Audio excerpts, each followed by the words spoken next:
श्री राम दोस्तों, कैसे हैं आप सब। आशा करती हूँ आप सब बहुत अच्छे होंगे। दोस्तों, ये पद्म पुराण का दूसरा अध्याय है।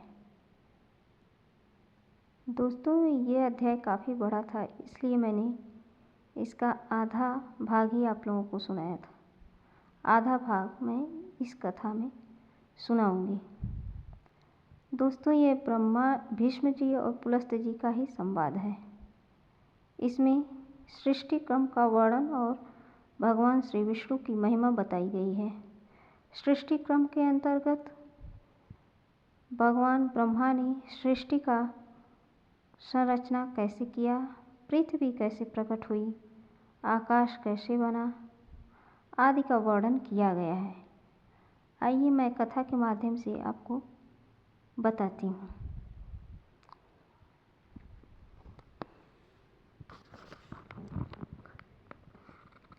भीष्म जी ने कहा, भगवान, पूर्व काल में भगवान ब्रह्मा जी ने किस स्थान पर रहकर देवताओं आदि की सृष्टि की थी, मुझे यह बताइए।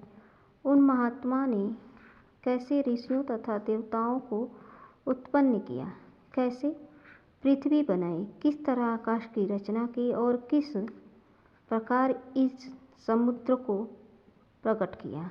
भयंकर पर्वत, वन और नगर कैसे बनाए, मुनियों, प्रजापतियों, श्रेष्ठ सप्तर्षियों और भिन्न भिन्न वर्णों को, वायु को, गंधर्वों, यक्षों, राक्षसों, तीर्थों, नदियों, सूर्यादि ग्रहों तथा तारों को भगवान ब्रह्मा ने किस तरह उत्पन्न किया, इन सब बातों का वर्णन कीजिए।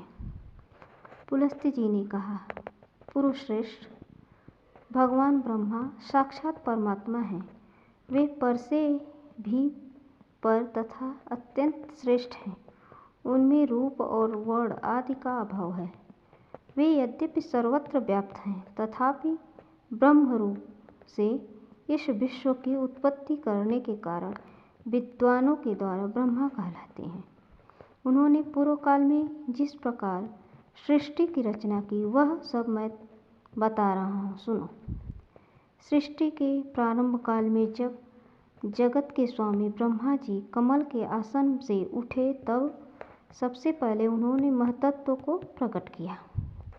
फिर महतत्व से वैकारिक, तेजस, राजस तथा भूतादि रूप, तामस, तीन प्रकार के अहंकार उत्पन्न हुआ, जो कर्म इंद्रियों सहित पांचों ज्ञानेंद्रियों तथा पंचभूतों का कारण है। पृथ्वी, जल, तेज, वायु और आकाश, ये पांच भूत हैं। इनमें से एक एक के स्वरूप का क्रमशः वर्णन करता हूँ।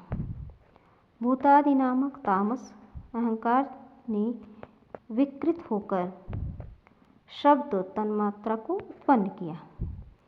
उससे शब्द गुण वाले आकाश का प्रादुर्भाव हुआ। भूतादि तामस अहंकार ने शब्द तन्मात्रा रूप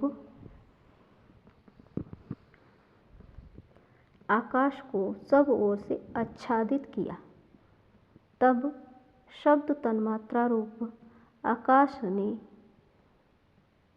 विकृत होकर स्पर्श तन्मात्रा की रचना की। उससे अत्यंत बलवान वायु का प्राकट्य हुआ, जिसका गुण स्पर्श माना गया है। तदंतर आकाश से आच्छादित होने पर वायु तत्व में विकार आया और उसने रूप तन्मात्रा की सृष्टि की। वह आयु अग्नि के रूप में प्रकट हुआ।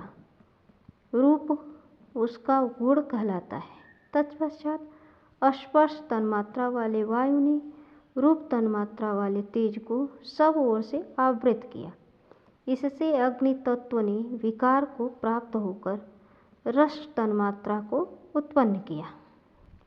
उससे जल की उत्पत्ति हुई, जिसका गुण रस माना गया है। फिर रूप तन्मात्रा वाले तेज ने रस तन्मात्रा वाले जल तत्व को सब ओर से आच्छादित किया। इससे विकृत होकर जल तत्व ने गंध तन्मात्रा की सृष्टि की, जिससे यह पृथ्वी उत्पन्न हुई। पृथ्वी का गुण गंध माना गया है। इंद्रियां तेजस कहलाती हैं, क्योंकि वे राजस अहंकार से प्रकट हुई हैं। इंद्रियों के अधिष्ठाता 10 देवता वैकारिक कहे गए हैं, क्योंकि उनकी उत्पत्ति सात्विक अहंकार से हुई है। इस प्रकार इंद्रियों के अधिष्ठाता 10 देवता और 11वां मन ये वैकारिक माने गए हैं। त्वचा, चक्षु, नासिका, जिह्वा और श्रोत्र, ये 5 इंद्रियां शब्दादि विषयों का अनुभव कराने के साधन हैं। अतः इन 5 को बुद्धियुक्त अर्थात ज्ञानेंद्रिय कहते हैं। गुदा, उपस्थ, हाथ, पैर और वाक ये क्रमशः मल त्याग, मैथुन जनित सुख, शिल्प निर्माण, हस्त कौशल, गमन और शब्दोच्चारण इन कर्मों में सहायक हैं।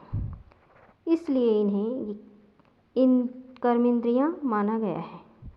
वीर, आकाश, वायु, तेज, जल और पृथ्वी ये क्रमशः शब्दादि उत्तरोत्तर गुणों से युक्त हैं। अर्थात आकाश का गुण, वायु के गुण शब्द और स्पर्श, तेज के गुण स्पर्श और रूप, जल के शब्द स्पर्श रूप और रस तथा पृथ्वी के शब्द स्पर्श रूप रस एवं गंध ये सभी गुण हैं। उक्त 5 भूत शांत, घोर और मूढ़ हैं, अर्थात सुख, दुख और मोह से युक्त हैं। अतः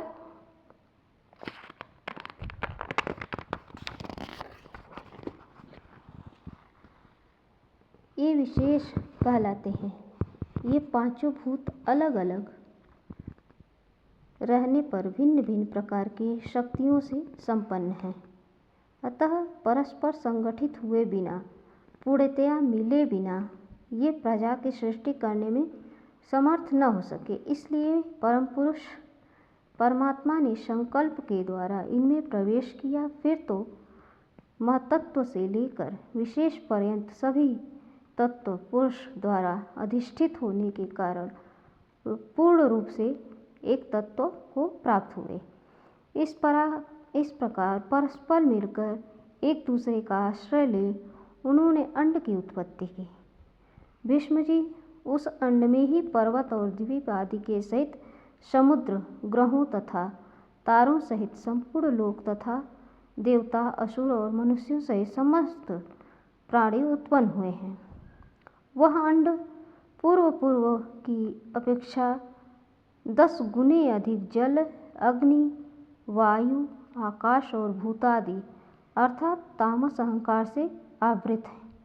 भूतादि महतत्व से घिरा है तथा इन सब के सहित महतत्व भी अव्यक्त, प्रधान या मूल प्रकृति के द्वारा आवृत है। भगवान विष्णु स्वयं ही ब्रह्मा होकर संसार की सृष्टि में प्रवृत्त होते हैं तथा जब तक कल्प की स्थिति बनी रहती है तब तक वे ही युग युग में अवतार धारण करके समूची सृष्टि की रक्षा करते हैं।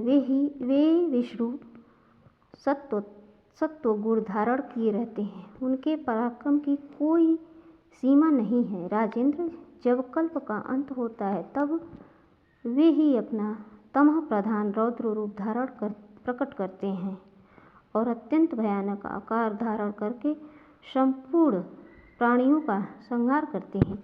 इस प्रकार सब भूतों का नाश करके संसार को एकावर्ण के जल में निमग्न कर वे सर्वरूपधारी भगवान स्वयं शेषनाग की शैया पर शयन करते हैं। फिर जागने पर ब्रह्मा का रूप धारण करके वे नए सिरे से संसार की सृष्टि करने लगते हैं। इस तरह एक ही भगवान जनार्दन सृष्टि, पालन और संहार करने के कारण ब्रह्मा, विष्णु तथा शिव नाम धारण करते हैं। वे प्रभु सृष्टा होकर स्वयं अपनी सृष्टि करते हैं, पालक होकर पालनीय रूप से अपना ही पालन करते हैं और संहारकारी स्वयं अपना ही संहार करते हैं। पृथ्वी, जल, तेज, वायु और आकाश सब वे ही हैं, क्योंकि अविनाशी विष्णु ही सब भूतों के ईश्वर और विश्वरूप हैं। इसलिए प्राणियों में स्थित सर्ग आदि भी उन्हीं के सहायक हैं। बोलिए श्री विष्णु भगवान की जय। दोस्तों, आशा करती हूँ आपको यह कथा अच्छी लगी होगी। मिलते हैं अगले अध्याय में। तब तक जय श्री राधे।